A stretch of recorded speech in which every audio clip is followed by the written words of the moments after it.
There's a lot going on right now, but it's really something that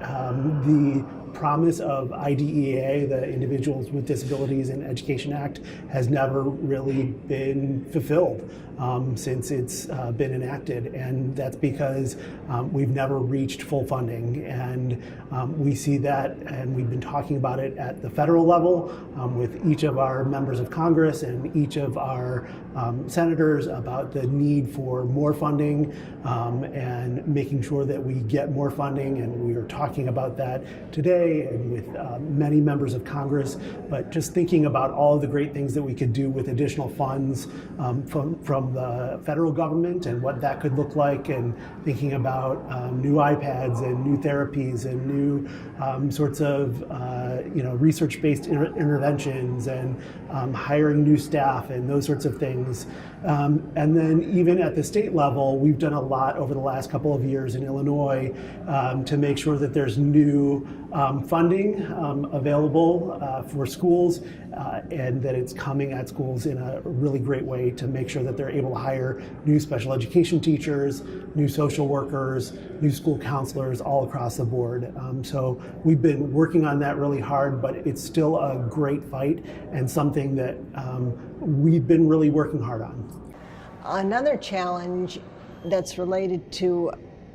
acquiring the funding that's necessary to support children is advocacy. Having individuals who are passionate about the education of students with disabilities and being able to articulate why it's important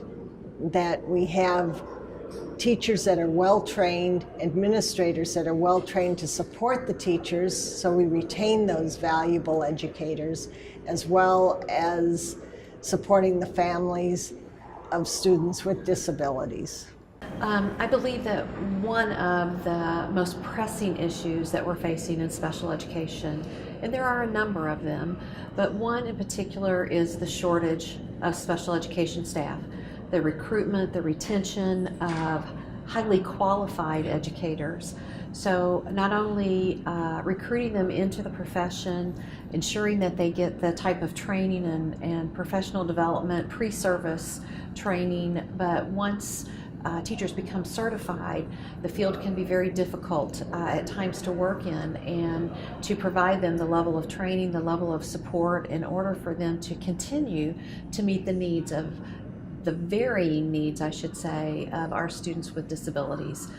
Those with the most severe multiple disabilities to those with the mildest of learning disabilities can be very difficult and a struggle for teachers. And part of that struggle is just many times the complexity of the federal law in and of itself, of the IDEA. One of the most litigious and complex federal laws that we have on the books today. I think there are several pressing issues in special education, but the one that certainly sticks out most for me right now is around our students who are experiencing social emotional challenges and mental health issues. I think that historically schools were not necessarily originally designed to do a lot of social emotional learning supports, and while I think schools are getting better at that, I certainly think that we have a ways to go to make sure that we have all of the universal instruction and screening in place to address all students, but I also think we have some work to do around making sure that we have really quality services in place to support students who are experiencing pretty significant emotional challenges. In addition, I think that there's a need for collaboration with our community partners, and I think that that's important that all states are talking about, and I also think it's important that we talk about that at the federal level, thinking about juvenile justice, thinking about our mental health agencies.